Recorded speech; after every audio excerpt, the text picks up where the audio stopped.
Hello. അതെ, ഈ പോകുന്ന പോക്കൊരു ചെറിയ ദുഃഖമുള്ള കാര്യം കാണിക്കാനാണ് കേട്ടോ. നിങ്ങൾക്ക് വിഷമാവും എന്ന് എനിക്കറിയാം, പക്ഷേ എനിക്ക് ഭയങ്കര വിഷമമായി. കാരണം ഇത് നമ്മുടെ വീട്ടിൽ വളർത്തിക്കൊണ്ടുവരുന്ന പൂച്ചയല്ല. അതായത് നമ്മൾ ചെറുപ്പത്തിലേ കൊണ്ടുവന്ന് വളർത്തിക്കൊണ്ടുവന്നൊരു പൂച്ചയല്ല. അല്ലാണ്ട് നമ്മളിപ്പോൾ കുട്ടൂസിനെ നിങ്ങൾക്കറിയില്ലേ, വന്ന് കയറിയതാണ്, അത്രയും വലുതായപ്പോൾ വന്ന് കയറിയതാണേ. അപ്പോൾ ഇതിന് നമ്മൾ കുറിഞ്ഞീന്ന് പേരിട്ട് അങ്ങ് വിളിക്കുമായിരുന്നു. ഞാൻ കിണിങ്ങീന്നൊക്കെ വിളിക്കുമായിരുന്നു. അങ്ങനെ ഭയങ്കര കുഞ്ഞാരിപ്പിച്ച് അതിനെ കൊണ്ടു നടക്കുമായിരുന്നു. ഭക്ഷണമൊക്കെ കൊടുക്കില്ല കേട്ടോ. എന്ത് വന്ന് കയറിയാലും, ഇപ്പോൾ ഇവൻ പട്ടിയാണെങ്കിൽ പോലും നമ്മൾ അതിന് ഭക്ഷണം കൊടുത്ത് പേരൊക്കെ വിളിച്ച് അങ്ങനെയാണ്. അപ്പം ഇതിനെയും അങ്ങനെ വളർത്തിക്കൊണ്ട് വന്നു. അപ്പോൾ ഒരാഴ്ച മുന്നേ ഇതിന് വയ്യാണ്ട് വന്നപ്പോഴത്തേക്കും വയ്യ പോലെ തോന്നി. പക്ഷേ നമുക്കങ്ങനെ ചാക്കി കയറ്റി കൊണ്ടുപോയി ഡോക്ടറെ കാണിക്കാൻ പറ്റില്ല. കാരണം ഇത് നഖം വല്ലതും കൊണ്ട് പിന്നെ നമ്മൾ അതിൻ്റെ പുറകെ തൂങ്ങണം. അങ്ങനെ പിന്നെ നമ്മൾ കാണിക്കാനൊന്നും പോയിട്ടുണ്ടായില്ല. കാരണം വന്ന പൂച്ചയായതുകൊണ്ട്.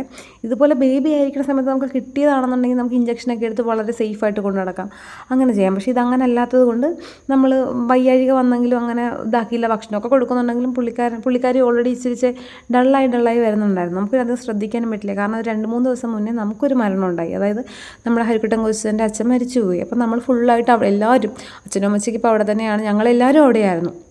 എന്നാലും അച്ചായി ഒരു ദിവസം വന്ന് ഇവനെ നോക്കി, ഇതിനെ കണ്ടില്ല. പക്ഷേ ഇങ്ങനെ കിടക്കുന്നുണ്ടെങ്കിൽ അവിടെ ചപ്പഞ്ചോറൊക്കെ ഇട്ട് കിടക്കണോണ്ടേ മനസ്സിലായില്ല. ഓൾറെഡി പുള്ളിക്കാരി മരിച്ചിട്ടുണ്ടാവും. അപ്പം അതായിരിക്കും കാണാതിരുന്നത്. ഈ കുഞ്ഞുങ്ങളാണെങ്കിൽ നമ്മളെ കാണുമ്പോൾ ഓടി അകത്തോട്ട് കയറി പോവേ.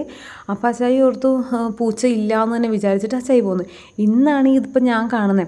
ഞാനും അമ്മയും കൂടി വന്ന് നോക്കി. കുഞ്ഞുങ്ങൾ എന്തായാലും നമുക്ക് നോക്കി രക്ഷിക്കണം എന്ന് പറഞ്ഞ് വന്നപ്പോഴത്തേക്കും ഇതിങ്ങനെ കിടക്കുന്ന ചെറിയ സ്മെല്ലായി. മേളിൽ കയറിയപ്പോഴേ സ്മെല്ല് മനസ്സിലായി. അപ്പോൾ പിന്നെ അച്ചായി അതിനെ കൊണ്ടുപോയി കുഴിച്ചു മൂടി കേട്ടോ. കാരണം അതൊന്നും വീഡിയോ എടുക്കാൻ ഞാൻ നിന്നില്ല കേട്ടോ. കാരണം എനിക്ക് അതുകൂടി വയ്യ. ഞാൻ പറഞ്ഞില്ല, ഇത് അവിടെ ഇരിക്കുന്ന പരുന്തിനെ കണ്ടോ? അതായത് ഇവിടെ എന്ത് സാധനം വന്നാലും അതിനെ പേരിട്ട് വളർത്തി ഭക്ഷണം കൊടുക്കില്ല. വളർത്തലൊന്നുമില്ല, ഭക്ഷണം കൊടുക്കും. അപ്പോൾ പിന്നെ അതൊരു വളർത്തലാണെന്ന് വേണമെങ്കിൽ പറയാമല്ലോ. അപ്പോൾ അമ്മ പറയുന്നത് നമ്മളും ജീവിക്കുന്നു, അവരും ജീവിക്കട്ടെ, നമ്മുടെ കയ്യിലുള്ള പങ്ക് നമുക്ക് അവർക്ക് കൊടുക്കാം. ഇതാണ് അമ്മയുടെ ഒരു പോളിസി. പിന്നെ നമ്മളൊന്നും പറയാറില്ല, ഭക്ഷണമല്ലേ എന്തെങ്കിലും ആവട്ടെ നോക്കും. അങ്ങനെയാണ് ഈ പൂച്ചയ്ക്കും കൊടുത്തുകൊണ്ടിരുന്നത്. പക്ഷേ ഇത് മരിച്ചു പോയപ്പോഴത്തേക്ക് നമുക്ക് ഭയങ്കര വിഷമമായി. പിന്നെ ഈ ചെറിയ കുഞ്ഞുങ്ങളെയും കൂടി കണ്ടപ്പോൾ നമുക്ക് ഭയങ്കര ഒരു ഹാർട്ട് ബ്രേക്ക് ആയി. ഇതുങ്ങളിനി എങ്ങനെ ജീവിക്കും എന്ന് വെച്ചിട്ട്. കാരണം ഇതുങ്ങൾക്ക് ഇനി സ്പൂൺ ഫീഡ് ചെയ്യണോ എന്താണെന്ന് മനസ്സിലാവണില്ല. ഇതുങ്ങൾ പുറത്തോട്ട് ഇറങ്ങണില്ലല്ലോ.